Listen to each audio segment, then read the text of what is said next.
Hey guys, what's up? It's your boy Crispy doing Baldur's Gate Enhanced Edition. Game came out 22 years ago? 1998 I think it was. And I remember playing this as a kid. One of my favourite games ever.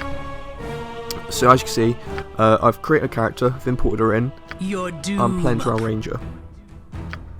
And I absolutely love Dota, World of Warcraft, stuff like that. Well, Warcraft. And basically I thought it'd be fun to play a ranger character.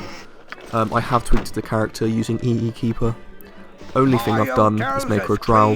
Rolls, are normal. I sat around for about 5 minutes doing it, even though I didn't really need to, because I sat around for 5 minutes trying to get an 18 over 50 percentile on strength.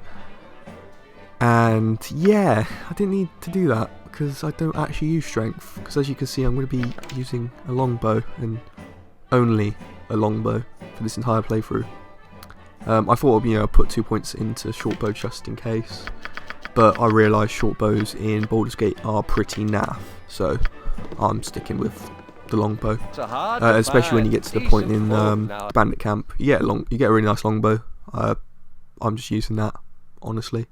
Obviously, if you're with us from this video, thank you so much for watching. There will be a second video done, because this is going to be a solo ranger playthrough. The second playthrough I'm doing is a proper playthrough, obviously in hopes for Baldur's Gate 3. Agreed. I've seen the trailer, the playthrough, the pack stuff that came out. It looks absolutely incredible.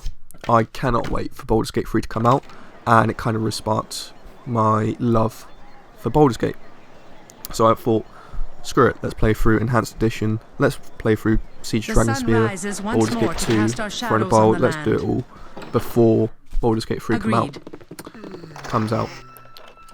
So I'm looking forward to it a lot. Obviously this character is just me messing around a little bit.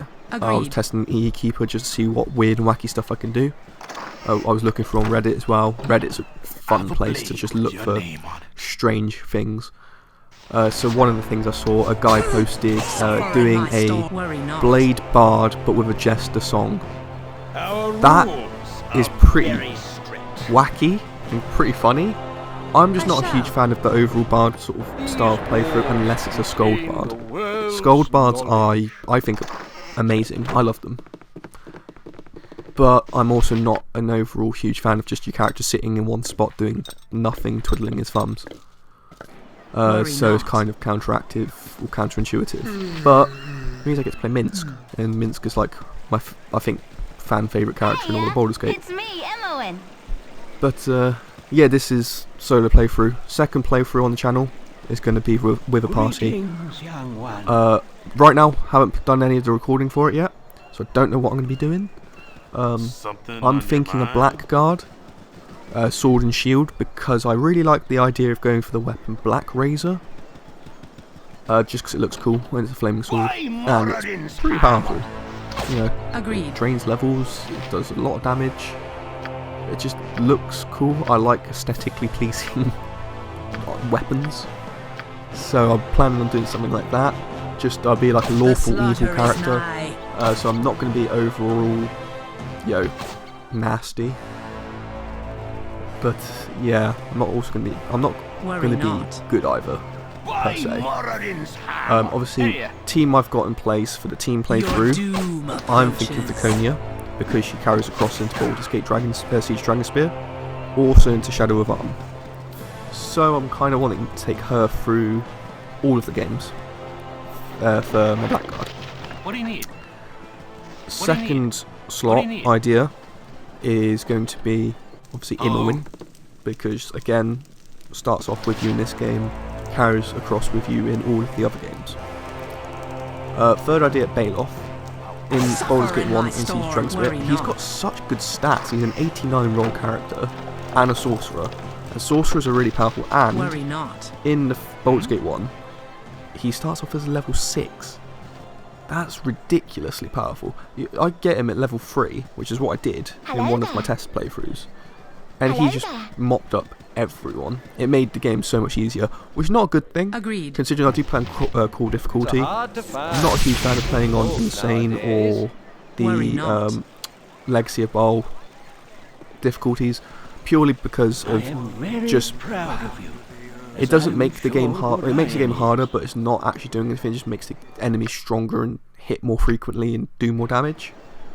So it kind of just, you have to change the way you play, and it's not typical hardness difficulty, if you know what I mean. It's hard to explain, so I don't like doing that. As you can see, just completed the tutorial for Candle Keep, it was roughly about 5 minutes. Easy. Always go counterclockwise, because it's just, you get everything over and done with on one circle, so you don't have to keep going back and forth. Obviously, when you start off in by the bolts, I used to always forget doing that. So now this is where the actual playthrough starts and begins, I guess. Sarabok killing Gorion. See, that's a spoiler, but if it's being spoiled for you now, you're 22 years a little bit late. So it's probably already been spoiled. Anyway, so as you can see from what I've done so far, I'm not playing through typically properly. I'm more of a min-maxer, trying to get quick levels, strong as fast as I can. That's the way I've been playing, that's the way I do play at the moment. That's why I'm looking forward to playing a party team character, because that way I can actually focus more on the story. I can focus more on playing the game, and yeah, just overall have a bit more fun with it. A bit more interactivity, actually have to focus on tactics instead of me doing boring running back and killing people with a bow. Even with a Berserker, the playthrough I did, which was, I absolutely loved that character. It was good fun. Novelty wore off after Throne of Battle. But yeah, it's just, playing with a bow character is just, I don't know, up until I got the Pause of the Cheetah, it wasn't fun. Because you'll see, I'm by no means the perfect Baldur's Gate player. I don't class myself as a good Baldur's Gate player. I struggled a little bit in a couple of things. I just didn't realise how weak the archer would be in the early levels. Even mid levels, didn't realise how weak the archer would be. It was only when I got the Pulse of the Cheetah that I noticed a significant and drastic change of how strong my character got, which was, I'd say, about tenfold. She got very, very strong very quickly. Obviously, getting rid of him when taking all the stuff. Typical speedrunner, min-maxer, solo playthrough style of play. One thing I don't think I do. Oh no, I do. Yeah, I take Zars and Monteron's stuff as well. You'll see that, notice, I do that with everyone that I come across in the first segment. Quite funny, first death coming up in a bit. I tell you what, being a level 1 and going up against a wolf is not fun. Even in a party, I struggled with that stupid wolf that's north of the where we are at the moment. That wolf literally can one-shot. Well, you'll see soon enough. I have to restart like 4 or 5 times. Luckily I saved beforehand because I knew that wolf would wreck me. It's just, this is what I like about Baldur's Gate. All of them, in all fairness. They're hard. They're really hard, interesting games. And I miss that about games nowadays. And that's what's actually got me so interested in Baldur's Gate 3. Because Baldur's Gate 3 actually looks like it's going to be hard. As you can see, just, yeah, wrecked. Die. Agreed. But no, Baldur's Gate 3 looks like it's going to be hard. So I'm looking forward to it. And just from the PAX video, the playthrough that the guy did, he got wrecked straight away. Which, not saying that's a bad thing on his part, he's not a bad player. It's just Baldur's Gate for you. It's all about luck and rolls and, well, luck. It is all about luck. And now it's basically just bypassing the wolf. Just, I cannot be asked to, get my ass handed to me again. However, I did realise I didn't have my armour equipped. So I do equip that. Don't need the short bow. And then I think I go back and actually do manage to kill the wolf. After I kill like a gibbering, whatever they're called. But Not a great start. If I was playing my Berserker or my Kensai, it would have been so much easier. I, hit easier. But yeah, as you see, my rolls are pretty decent. Like that roll there, I don't kill Wolf. I just completely skip him. But yeah, as you see there, I did roll a 14, which is a good roll, but +4 because of my proficiencies in longbow. Obviously, with an archer, the reason why I found combat boring is because you have to keep running away. Because as soon as a character closes the gap, that +4 will become like a -4 or something. Agreed. You'll see in a bit. Because I realised that you have to run away to shoot people. So as you see here, just picked up the Ring of Princes, and then in Friendly Armin picked up the Ring of Wizardry. That Ring of Wizardry is gonna, help a lot. It sells for 9,000. Yeah, that is a huge help. Even to be fair, in the party playthrough, when I have wizards, I don't really keep that ring. Hi, friend. In all fairness, I kind of just sell it because I like the gold. There's just, I don't know, I feel like there's better items, and plus gold is just more important in the early game, especially in the early game. You'll notice obviously I go through and get find a lot of the hidden items and the hidden stuff. Like later on I get the Enkeg plate armor. See, I think that's like the second best plate armor in the game, besides full plate. Obviously it allows you to wear Ring of Princes or the Guard's Ring and stuff like that with, with the armor. Probably why it's so powerful. I think full plate is the best armor in Baldur's Gate. The best plate armor anyway. I shall worry forgive not. me if I'm wrong. I always play with full plate whenever I play like a fighter character. Worry not. I do make a mistake later on, thinking, oh yeah, I made this character, I can get the shadow armor. No. Shadow armor, rangers can't wear it. So I cucked myself a little bit there. I had to reload the save because I wasted 15,000 gold. My charisma is free because obviously role-playing wise, Calm yourself, dear. I'm a Drow. We must proceed So no one's gonna like a Drow. That's why I thought free charisma just makes it very annoying. Obviously money's not an issue, but it just makes everything like twice as expensive as I would be if I was playing my Berserker who had like 16 charisma, I think. And it's quite funny because obviously you go to Null Stronghold, get the charisma book, and it just buffs it up by 1 point to 4. It's still just as useless. Worry not. It kind of like, because I always thought charisma was quite a useless trait in Baldur's Gate. Playing through this character has made me realise how useful that charisma actually is. Quite funny, really. Like, I know. As you can see anyway, say stripped Jaheira and Khalid Bear, taken all the items that I need, and now I always do this: come around, take out the gnolls, hobgoblins, sorry, and I recover the ring. Obviously, from this standpoint, I'm just focused on getting as much experience and much gold as possible. From a min-max's point of view, best way to focus on is trying to get as much gold, which I did, getting selling the Ring of Wizardry. So that's done, that's checked. Now it's focused on getting as much experience. So getting the Flame Dance Ring, turning that quest in. Also notice I touched the wall up there. Obviously I'm not going into that area just yet. However, I will be going in there later, so it's just good to have that fast travel zone accessed. Anyway, I want to talk a bit more about Baldur's Gate 3. It looks fantastic. Gameplay wise, it looks good.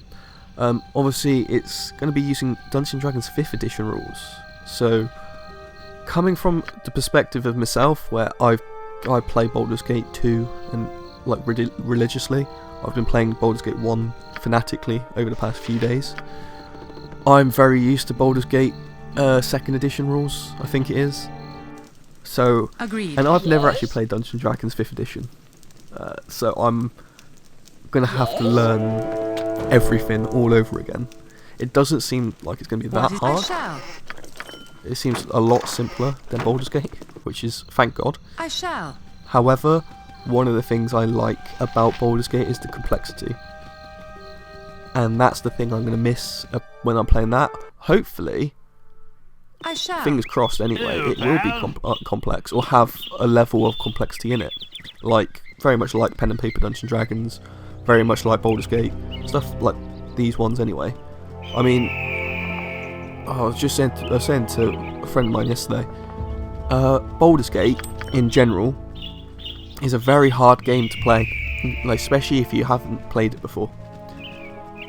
I can remember when the first time I played this, I think I was about 6, 7 years old. This is not a game for a 6 or 7 year old to be playing, because brutally hard, very, very hard. Yeah, I wonder what it would be like now, with the age I'm at now, if I didn't know how to play this game, and I've played it for the first time ever, didn't have a clue how to play it, wonder how that would have turned out. You tell him. Agreed. Obviously, I can't fathom that. I can't picture not being able to play this game, but I can guess, and that would be pretty poor. I wouldn't have a clue. Wouldn't have a clue where to go. I wouldn't have a clue to actually... Like, the thing is, you see me skipping through most of the text. It's only because I know what I'm doing. Again, min-maxer sort of perspective. I know how to play the game, where I'm going, stuff like that. Obviously, when I first played this game, I didn't have a clue. I didn't know what I was doing. When I was playing Shadow of Arm, didn't have a clue where I was going in that. And yeah, it's just typical from a new game perspective. It's hard to find. But you compare Baldur's Gate with other RPGs like Oblivion or Skyrim, two of my favourite games. Even Morrowind. Morrowind was quite complex, but it was still, in my opinion, a lot more simple than this. It's still like hack and slashy sort of fantasy RPG. You have your sword, you have your weapons, and you have a bow or magic. You cast your spells that kills people. In this, there is so much that goes into character development, so much that goes into the story. It's party based. You have 6 people. Obviously, not in this playthrough because I'm going solo. Agreed. But this game is meant to be played with 6 characters that you meet, and that's what makes the game so much fun, but also makes the game very difficult. And that's why I like it. That's why I love this game, because of the complexity and the difficulty that this game offers. And the fact that you actually have to take a deep understanding in the lore and everything that is happening. Because this game is basically 90% common sense. And then 10% combat. You wouldn't have a clue what to do if you didn't read what the dialogue box is. And I feel like a lot of games nowadays, especially fantasy RPGs, misses that a lot, because you could play Skyrim, you can skip all of the conversations, skip all of the dialogue, and you would still know what to do, because you get, well, handheld. You get like a little compass that points you to where you need to go, a little journal thing that says, kill this person, or retrieve this artifact. And it's like, oh cool, right, I don't actually need to use brain cells.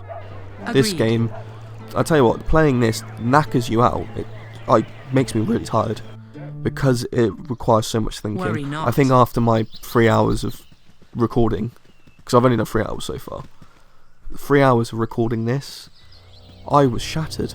I was ready to turn in and go to bed, just because of how, especially playing a ranger as well. Fighter, you know, kind of just linear style combat. You just walk up to someone and attack them. Berserk, if you're playing Berserker, which I was. Berserker, strike, kill, done, damage, easy. Playing a ranger, no, you have to move away, you have to position yourself. It is like genuinely playing Dota. You have to focus on positioning. And obviously these characters, these like little ogre things, they will wreck you. Hence why I was trying to make it so I was nowhere near them. Thankfully they're slow, but they will destroy you. The only reason I'm doing this is because I wanted to get the scroll so I could turn in the little quest and get the second Ring of Princes. I think there's 3 of them. 3 Ring of Princes in this game. One of them is the one I picked up from the Baulder. The second one's from the quest that you hand that scroll in. And the third one is from the wizard that you kill in Baragost after the mines, after Nashkel mines. So if you're playing a party, You have three. If you have 2 fighters and a cleric, you just give them those rings. Decent. They have a +1 to their, Agreed. armor rating. So I kind of realise playing this ranger character to distance myself a lot from characters. Only thing is, character's bloody slow until I get the paws of the cheetah, and every other character is just as fast. Shall. So trying to make a little bit of distance is very hard. So that's why I think the combat's a little bit boring to start off with. So like for the first, I think, hour and a half, 2 hours, I think about 2 hours worth of playing, I don't have the paws of the cheetah. So combat is a little bit of a struggle. So as you see here, I'm picking up the Ankeg plate armor. Just my basic run through. I do this with every playthrough I make, every character, even if it's a party. I'm always going through and picking up all of these special items. Especially when I play party playthrough. That Ankeg armor is extremely useful. As you see, I'm talking to Nuba. Now, Nuba is an interesting character because he will just bug the hell out of you. And if you're sitting around, take about 15 minutes, 20 minutes for him to actually finish talking to you. However, if you force dialogue and just keep clicking him, keep talking to him, he'll eventually, bugger off. But you get a nice 400 experience. Now, from Min-Max's perspective, every little experience helps. Hugely. Agreed. Obviously, not going to be doing National Mines straight away. I think I do that after about 2 hours worth of playing normally. Just because I like to get my character ready. I also realise, later on, how weak my ranger actually is. So one thing I do is buy the Amulet of Cheese, which is amazing. I absolutely love this amulet. It's a brilliant little piece of jewellery. If the game is really hard, the amulet just wins the game, honestly. You can literally spam fireballs and just completely obliterate everything. And you'll see I use the amulet to complete one of the quests. Obviously, again, I do that with every character. I can't remember what his name is, but it's a guy south of High Henge, the one who's got the bounty on him. You have to kill him, and he's surrounded, he's in like a Stonehenge sort of area, and he's surrounded by skeletons and zombies. And I just obliterate him with 6 or 7 fireballs. Obviously, later on in the game, I do get myself into a little bit of a pickle, because I wanted to go for something a little bit different. I wanted to have this character actually have some morals. Normally, with Mulahay from National Mines, I will just murder him. I'll just kill him. Even if I'm a good character, I will just have no mercy and just kill him. I thought with this character, oh yeah, let's have a little bit of mercy. No, get betrayed. Didn't realise. It's just me being silly, so I have to use my amulet to get himself out of a little bit of that pickle. And because I use it, it breaks. I no longer have the amulet. Makes the game very hard from then on out as well, because I would have loved to have that amulet, but I don't. So, my mistake on that part. A very bad misplay, honestly. Also, don't forget to pick up that short sword, Purdue's short sword. Just because there is a quest that involves if you hand it back. The quest gives you 50 gold, which is nothing, but it gives you experience. And because I'm not sharing this party with 5 other people, that experience is not split into 6. Which means I get all of that experience, which means I level up quicker. And that is the main benefits of a solo playthrough. You get powerful really quickly. And it's just, I like the style of play, because it does actually make the game a little bit harder as well. Baldur's Gate 2 became, honestly, piss easy, because I was playing with Berserker Mage. As soon as you become your mage, obviously it gets harder for a little bit, because you have to get your mage to level up past your Berserker. That bit's a little bit difficult. I managed to do that quite easily, only because I completed a lot of quests but didn't turn them in. So I just went Worry around it, not. level up into my mage, went around and just handed all those quests in. Suddenly went from being level 1, or whatever level I started at, to being level 7 as a mage. I took my berserker to level 13, I think. A little bit of a mistake. Now here I was just testing to see what my rolls would be. I had -3 roll because the wolf was so close. Yeah, I realise now to not be so close Agreed. to enemies and to run and make a little bit of distance. So I picked up Melicamp, he's the talking chicken, and do return back to the inn, Worry not. if not to rest. You want I some think it's whiskey? literally just to rest. And then eventually I will go, I go back to Worry not. speak to Philantia, whatever his name is. Sounds like Palantir from Lord of the Rings. Give him Melicamp. The talking chicken.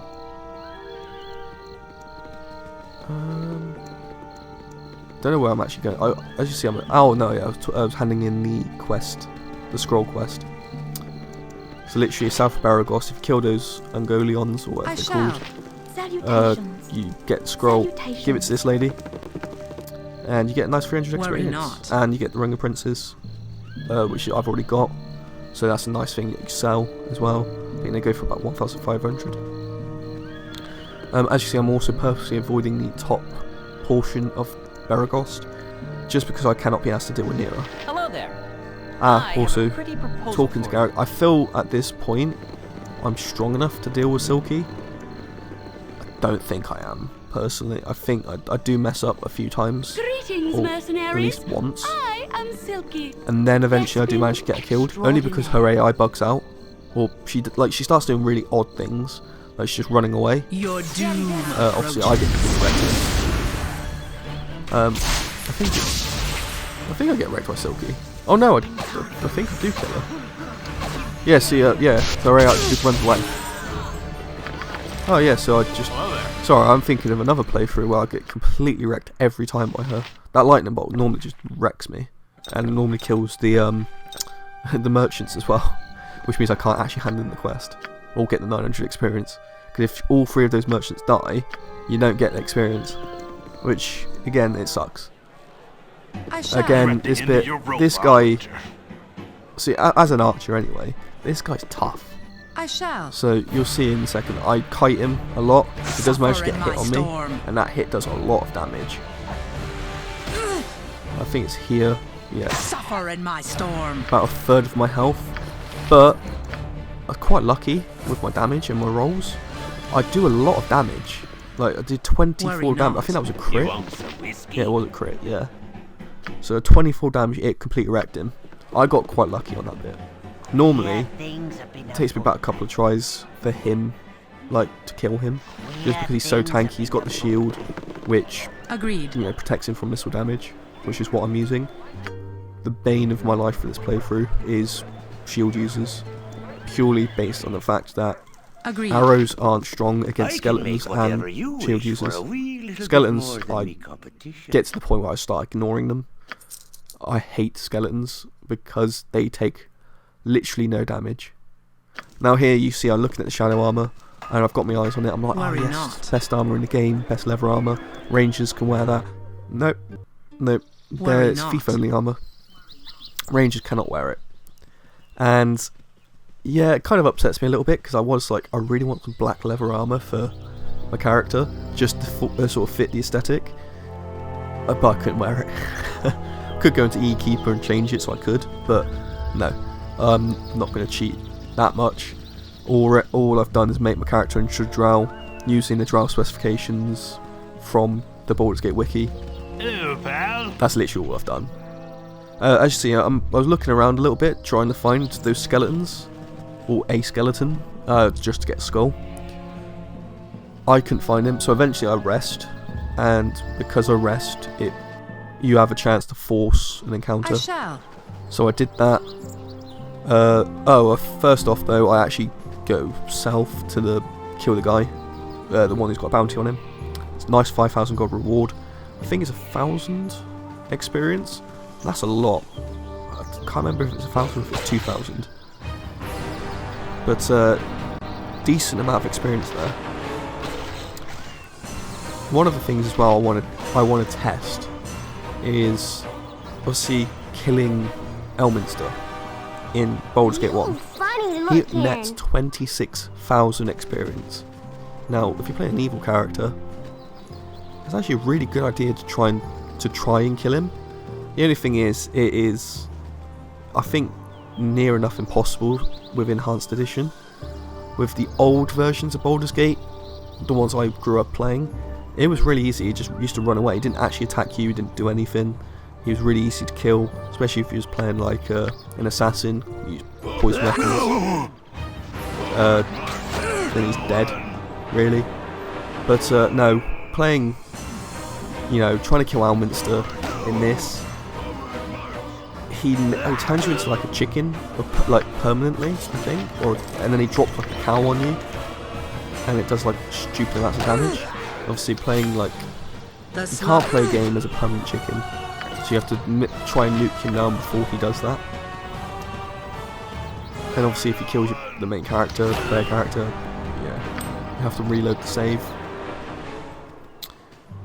It's just, yeah, way it is. But I wanted to try and test out trying to kill him.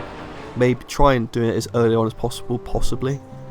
But I don't think it's possible, because, see, I'll be with, the earliest you can kill him is going from Candlekeep first area into the crossroads. See, that's where you first meet him. By that point, you'd only have Immerwin, Jar, and Monteron. As you can see here, I cheese this bit. I really cheese this area. Just using the amulet and Fire Blast. It is very, very easy. And very, very bad. But playing a solo character, you want every advantage you possibly can get. So I took full advantage of it.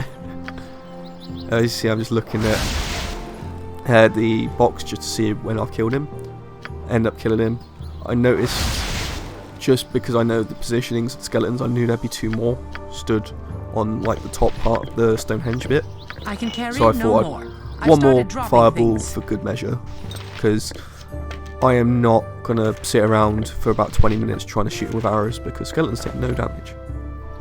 It's just the way it is. Those gauntlets were cursed, so I dropped them. Don't know why I picked them up in the first place. I know they're cursed. I think they're like give you bad dexterity or something like that, or bad saving throws, bad rolls, whatever. Now you see I go to the Beragos Temple Worry not. just to hand in the quest. Net Worry myself not. 5,000 gold and 1,000 experience, which is absolutely brilliant. And yep, got 3 proficiencies in my longbow. Gets me a little bit more of a bonus to hitting things from far away. Bit of quite fun. I think for this moment I'm going to end the first Worry not. segment here. I don't know if this be plugged up into about 2 or 3 videos, but obviously Worry not. it might be 1. Depends on how I'm feeling. If I'm lazy, if I'm not. Let me know roughly how long you want each video to be. Personally, I like watching videos about 20 to 30 minutes long, I shall. just because sitting around watching the 10-minute videos, it's good and all for like certain types of playthroughs, like montagey sort of stuff. When I'm watching a playthrough, I'd rather have like a long playthrough, honestly. But anyway, right, thanks for watching. Hope you enjoy, and peace out, and see you in the next video. And stick around to see the Baldur's Gate party playthrough, which that party playthrough will be my main playthrough, where I'll be doing Siege of Dragonspear and Shadow of Arm Throne of Baal. Thank you so much for watching, and peace out, see you next time.